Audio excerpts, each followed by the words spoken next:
मस्साजोगचे सरपंच संतोष देशमुख यांच्या हत्येच्या निषेधार्थ आज जालन्यातील रामनगर साखर कारखाना येथे मराठा समाजाकडून रस्ता रोको आंदोलन करण्यात येत आहे। जालन्यातल्या जालना ते मंठा हायवेवरती हे रस्ता रोको आंदोलन सुरू आहे। आपण पाहू शकतो या ठिकाणी मराठा बांधव जिथे मोठ्या प्रमाणात रस्त्यावर बसून सरपंच संतोष देशमुख यांच्या हत्येचा निषेध या ठिकाणी करत आहे। कुठेतरी संतोष देशमुख यांच्या हत्येचे फोटो व्हायरल झाल्यानंतर महाराष्ट्रभरामध्ये मराठा समाज जो तो आक्रमक होताना पाहायला मिळतोय।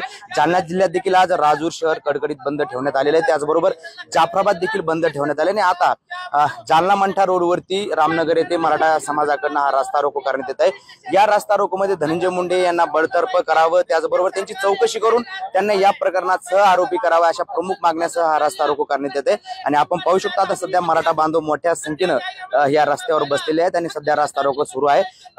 खरं तर 2 दिवसापूर्वी जेव्हा संतोष देशमुख यांच्या हत्येस वेळीचे जे फोटो महाराष्ट्रानं बघितले त्यावेळी महाराष्ट्रभरातून संतापाची लाट उसळली आपल्याला पाहायला मिळत होती आणि याचेच पडसाद जालना जिल्ह्यात देखील उमटताना पाहायला मिळतात। जालना जिल्ह्यातील जाफराबाद शहर आज कडकडीत बंद आहे, राजूर शहर देखील बंद आहे आणि रामनगर साखर कारखाना येथे मराठा समाजाकडून हा रस्ता रोको आंदोलन जे ते सुरू आहे।